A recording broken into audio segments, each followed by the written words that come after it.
Buenas tardes a todos. Gracias por acompañarnos en esta sesión del Seminario Universitario de la Cuestión Social, que vamos a dedicar a reflexionar sobre nuestro sistema de seguridad social a partir de una investigación colectiva auspiciada por el Instituto Belisario Domínguez del Senado de la República, y entiendo que coordinada por nuestro invitado principal, Jesús Waldo, y por el director de investigación del propio instituto, quien es Gerardo Esquivel, que probablemente llegue, si es que el tráfico se lo permite.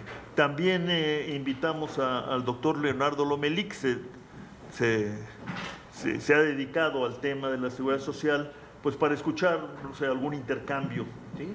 Luego de la presentación que hará para nosotros Jesús Waldo.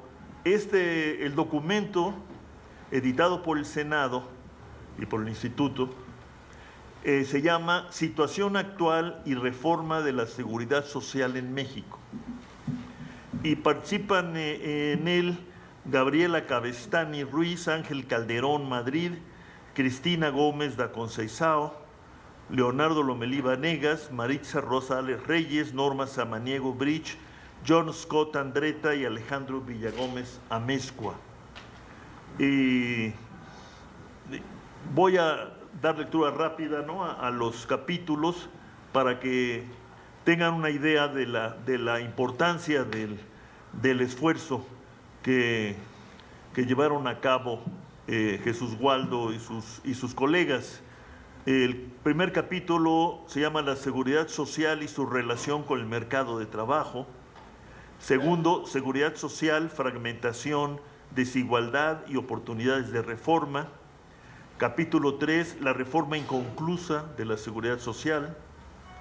Capítulo 4, situación actual del sistema de pensiones. Capítulo 5, el debate sobre la creación del seguro de desempleo. Y capítulo 6, análisis y perspectivas de la iniciativa de ley en materia de seguro de desempleo. Capítulo 7, ¿por qué la creación de un seguro de desempleo para los trabajadores del sector formal requiere complementarse con adecuaciones a las normas de despido vigentes? Capítulo 8, tendencias y reformas recientes de la seguridad social en el ámbito internacional, y las conclusiones, más una relatoría de la participación, etc. Bueno, han pensado de alguna manera, estos colegas y amigos han pensado por nosotros, ¿no? Así es de que, pues qué bueno que nos veamos en esta, creo que es nuestra última sesión del año, ¿no, Mario Luis? Sí. Abordando este tema que hemos pues visitado en múltiples ocasiones y de diferentes maneras, me atrevería a decir que sin llegar realmente a conclusiones fuertes, ¿no?, a las que yo creo que urge llegar. Y pienso que este volumen es un insumo importante que hay que valorizar, potenciar, para tratar de llegar a conclusiones de política en esta sustancial materia. Pues Jesús Waldo, muchas gracias por acompañarnos y te escuchamos. Muchas gracias. Bueno, como ya anticipó Rolando Cordera, este es un trabajo colectivo en el que intervinieron especialistas sobre el estudio de la seguridad social en México y algunos otros casos internacionales. El objetivo del trabajo era ofrecer elementos para el diseño de una reforma estructural del sistema de seguridad social a partir de un diagnóstico robusto que se analizara, que se desarrollara en las primeras partes de la publicación, y una serie de reflexiones en torno a la reforma de la seguridad social, particularmente sobre las dos iniciativas que se acompañaron o se incluyeron en la reforma hacendaria y social de 2013 respecto a la pensión universal y a el seguro de desempleo. El volumen, digamos, incluye una serie de reflexiones particularmente robustas respecto al seguro de desempleo y se complementa con esta revisión de las experiencias internacionales que nos ayuda a tener una serie de parámetros, particularmente respecto a América Latina, de cómo se ha estado moviendo la seguridad social en México y qué tipo de anomalías, en todo caso, son compartidas en estos países y eventualmente qué tipo de medidas han venido instrumentando para resolver sus deficiencias. La investigación tiene como antecedentes, por supuesto, todo este paquete de reformas estructurales, el diseño, la instrumentación que se denominaron así oficialmente estructurales, aunque algunas de ellas pues son quizá algo más limitadas de lo que se pretendía en un principio. Son en todo caso un conjunto de reformas que tenían como principal objetivo mejorar el marco institucional y los términos de intercambio de algunos mercados en particular, para fortalecer las condiciones de crecimiento económico, de manera que este paquete en el que se incluye la reforma laboral, la reforma financiera, la energética, la de telecomunicaciones, competencias, son reformas, digamos, de un orden predominantemente económico, orientadas a consolidar las condiciones de crecimiento y por tanto se echa en falta en este paquete pues un conjunto de medidas más bien de orden social que atiendan de manera complementaria los aspectos de desarrollo y bienestar social. En particular, como decía, la reforma hacendaria y social de 2013 incluye estas dos iniciativas sobre la pensión universal y el seguro de desempleo, que dicho sea de paso, son iniciativas que aún siguen estando en dictaminación en las comisiones del Senado.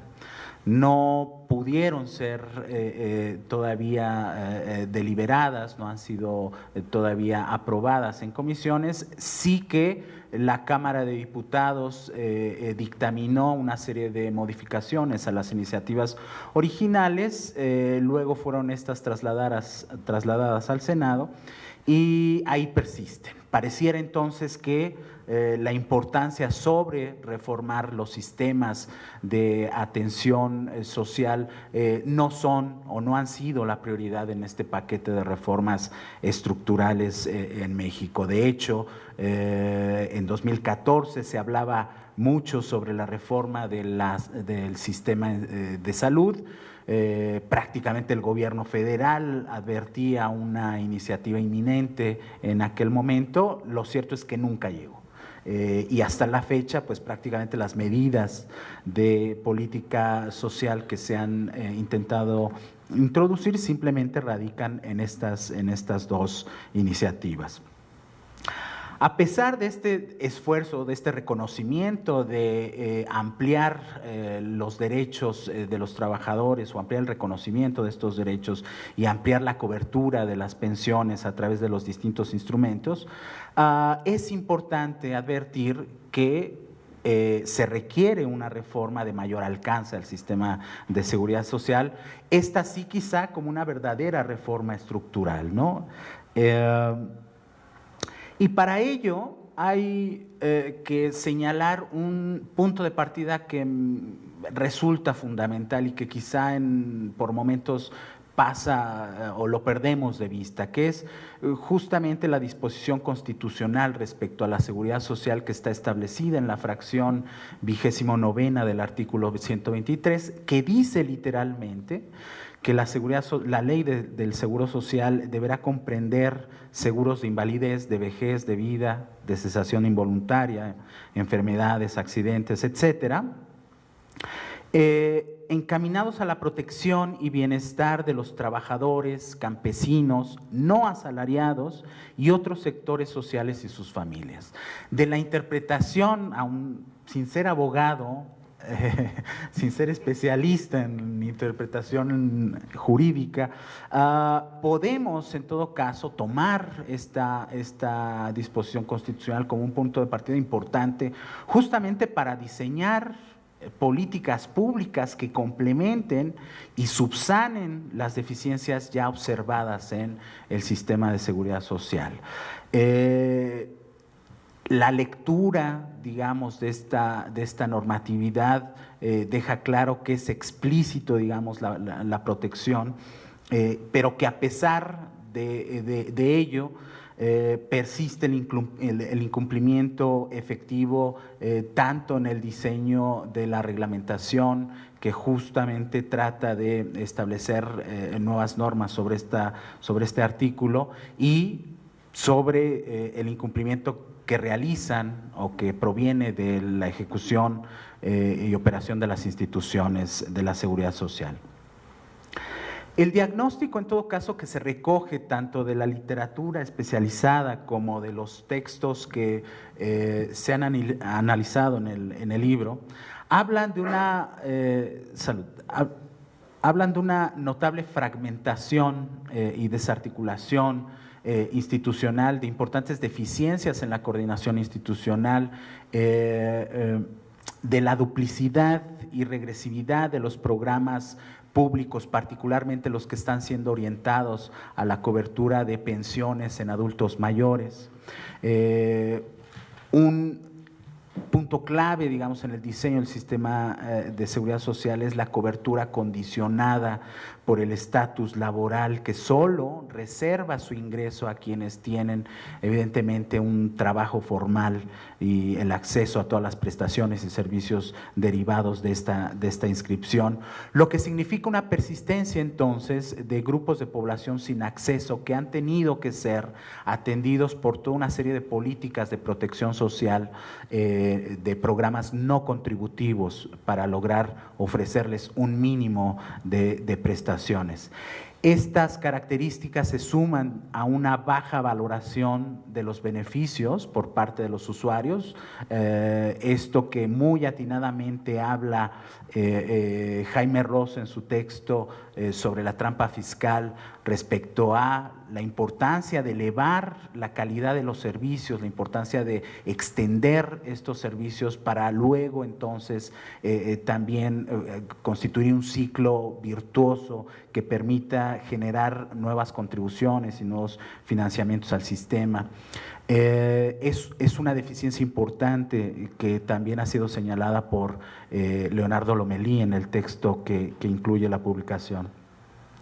Por supuesto, toda esta fragmentación, estas deficiencias suponen una desigualdad importante en las prestaciones y en la calidad de los servicios que ofrece cada una de las instituciones, que propician evidentemente un trato distinto a los beneficiarios que en teoría guardan características laborales más o menos similares.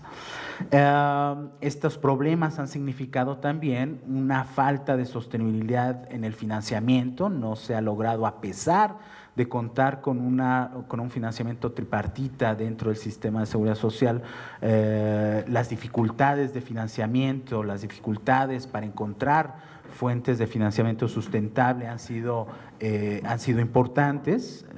Persisten estos problemas, particularmente asociados a las dificultades del sistema de recaudación fiscal.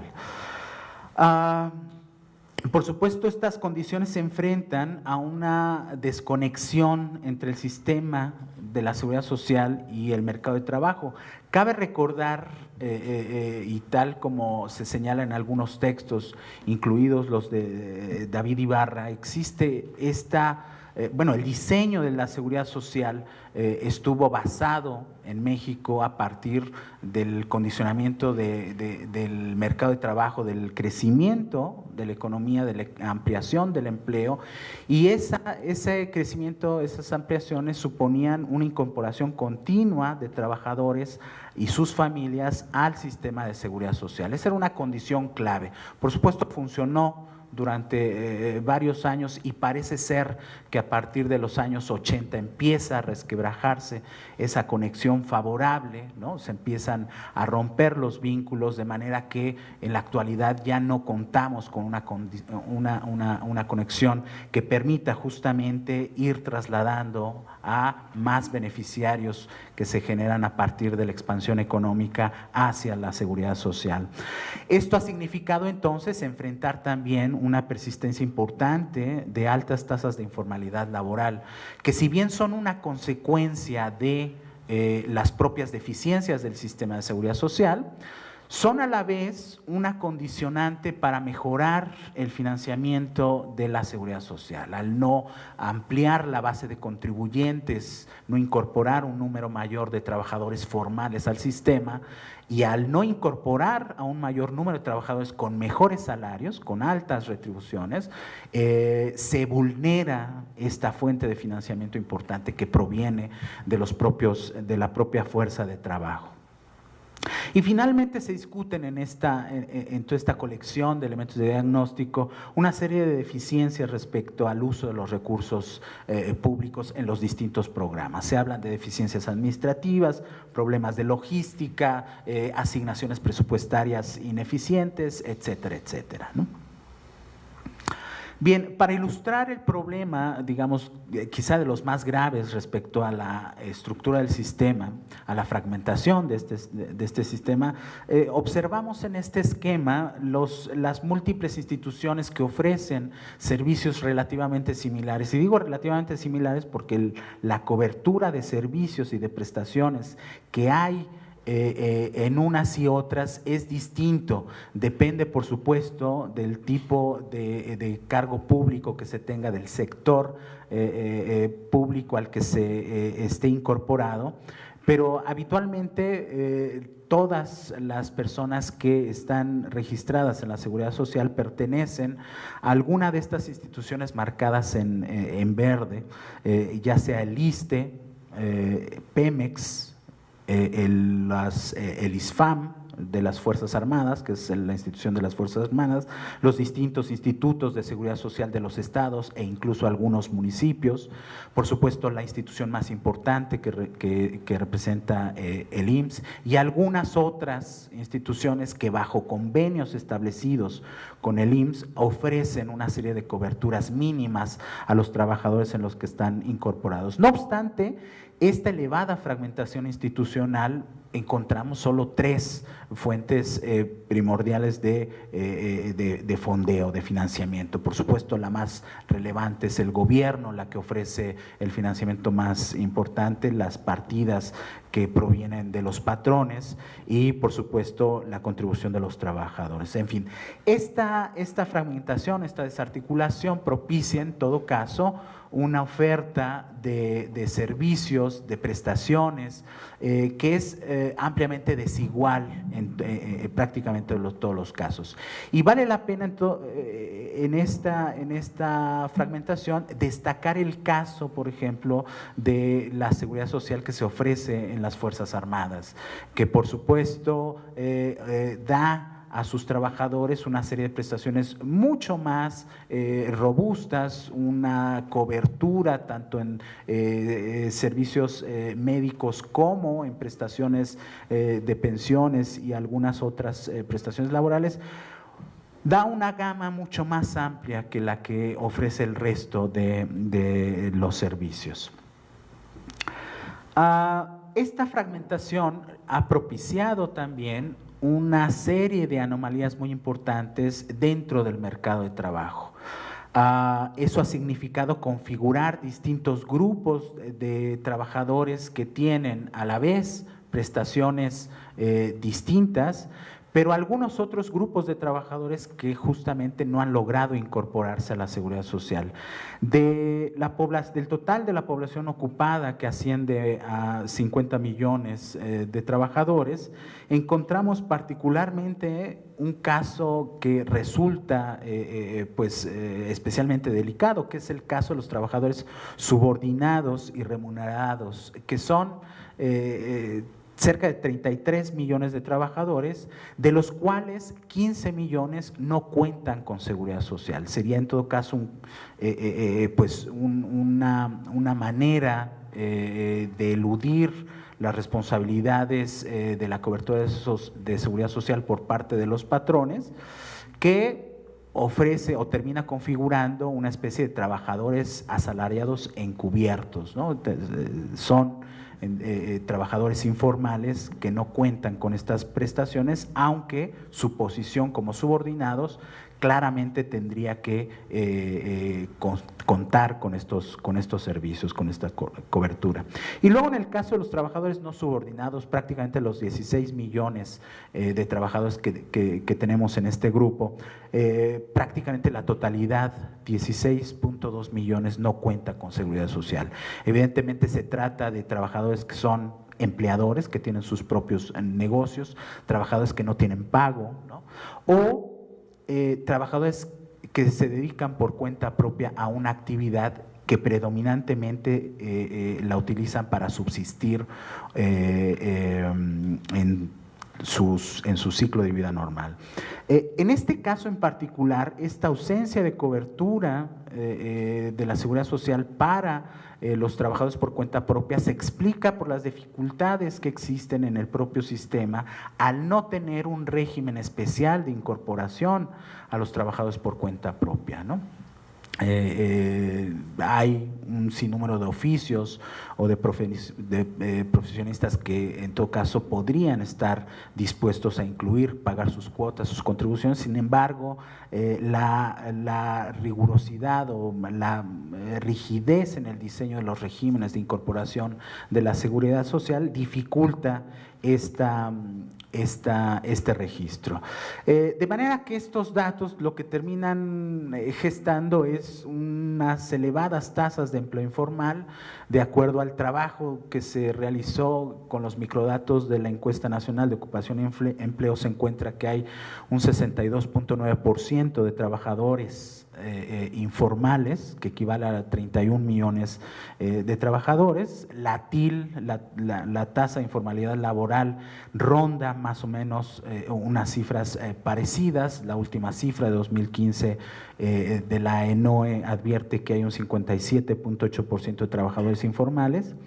Y el Coneval nos ofrece una cifra incluso mucho más grave. Al medir la carencia de acceso a la seguridad social, advierte que existe un 58.5% de personas, que equivale a 70 millones de individuos sin una protección, sin este acceso a la seguridad social. ¿Cuáles son, en todo caso, las características de estas personas que no tienen seguridad? Bueno, aquí en estas gráficas observamos con claridad que se concentra, si observamos la edad de las personas, se concentra particularmente en los jóvenes entre 15 y 24 años, ¿no? Y entre los adultos de 66 años y más. En estos casos predomina la población que no tiene acceso a la seguridad social. Si tomamos en cuenta la educación, estamos entonces señalando, hablando de trabajadores que no tienen primaria completa o que apenas y logran completar la primaria, es decir, son trabajadores de muy escaso nivel de escolaridad los que están siendo más afectados por esta carencia de ingreso al sistema de seguridad social. Teniendo en cuenta el tamaño de establecimiento en donde habitualmente se tendrían que registrar los trabajadores, se observa que casi el 60% de los trabajadores que laboran en micronegocios no tienen seguridad social, de manera que los micronegocios, estos pequeños establecimientos de actividad económica, se vuelven la fuente más importante de informalidad por distintos motivos. Algunos de ellos, evidentemente, porque el giro o la actividad económica del propio negocio les impide encarar costos de la seguridad social, pero otros porque deliberadamente no registran a sus trabajadores ante la seguridad social, ¿no? Podemos encontrar diversas explicaciones ante este fenómeno. Y si observamos también el sector de actividad, observamos también ciertos focos en los que se concentra la población no asegurada. El sector agropecuario, por supuesto, es de los más señalados, ¿no? El trabajo de los jornaleros ha sido, de hecho, casos notables en los últimos años en los que se ha detonado la muy mala condición laboral en la que se encuentran, pero también tenemos trabajadores en comercio y en la construcción. Llama la atención particularmente el sector de las manufacturas, porque uno esperaría que al estar basado en una estructura económica de relaciones laborales más consolidadas, con la intervención de sindicatos, una organización laboral mayor que en otros sectores, esperaría uno que en este sector no se tuviesen altos niveles de población no asegurada. Sin embargo, ya en los últimos datos sí que encontramos cerca de un 10-12% de población dedicada a la manufactura que no cuenta con estas protecciones.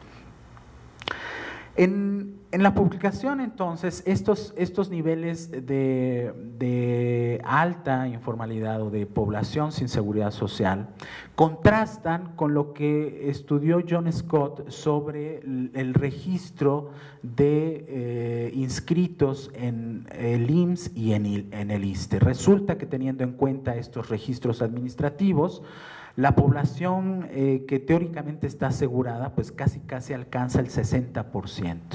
Sin embargo, al tener en cuenta los datos del ENIC o de la NOE, señala una discrepancia muy importante, porque estas encuestas solo advierten la cobertura de más o menos un 40% de la población. De manera que de esto podemos deducir una importante duplicidad en los registros que existen en la administración del sistema tanto del IMSS como del ISSSTE, que ya también ha sido documentada en el caso del sistema de salud. Esta duplicidad entre Seguro Popular, IMSS, ISSSTE ha arrojado un índice de colisión, digamos, un índice de duplicidad de registros del 12%. Es decir, el 12% de la población registrada en alguna de estas instituciones está al menos registrada en 2 instituciones o incluso en más. John Scott también nos ofrece una serie de datos respecto al gasto público que se destina a la seguridad social, tanto contributiva como a la protección social no contributiva. Y se reconoce, pues, que desde 1995 el gasto en la protección en personas no aseguradas ha venido aumentando significativamente, que es justo la línea de color azul tenue, y las barras azules también. Este gasto ha venido creciendo, por supuesto. Este ritmo de crecimiento del gasto en la protección social no contributiva contrasta con el ritmo de crecimiento de las asignaciones presupuestarias a la seguridad social, que en todo caso ha venido teniendo un ritmo de crecimiento mucho menor. Y esto se explica fundamentalmente por la incorporación de distintos programas de protección social que desde 2005 se han venido implementando, ¿no? John Scott habla del programa Progresa, Oportunidades Ahora, Prospera, también del Seguro Popular, etcétera. Una serie de programas que también se han introducido respecto a la cobertura de pensiones para personas de 60 años y más. Pero adicionalmente, si se observa la participación porcentual del gasto por deciles, John Scott señala una profunda regresividad en el desempeño de este gasto. Si observamos la línea verde, por ejemplo, que representa el gasto realizado a través del ISSSTE, pues este crece conforme aumenta el decil, es decir, la asignación presupuestaria termina beneficiando más a los deciles de más altos ingresos. Lo mismo sucede con el gasto que se realiza a través del IMSS. Y caso contrario se observa en los gastos que se dedican a los programas no contributivos, ¿no? Como oportunidades, Seguro Popular, 70 y más, etcétera, que estos sí tienen una concentración, una densidad mucho mayor de gasto en los deciles de más bajos ingresos. Esta regresividad, por tanto, ha sido un tema en el que John Scott ha insistido mucho para mejorar el diseño de los programas, para, en todo caso, integrar, complementar algunos de ellos y, evidentemente, reasignar o propiciar nuevas reasignaciones presupuestarias en términos del gasto público en seguridad social. Estas inequidades, digamos, que se propician también a partir de estas diferencias en la asignación del gasto, se observan en este cuadro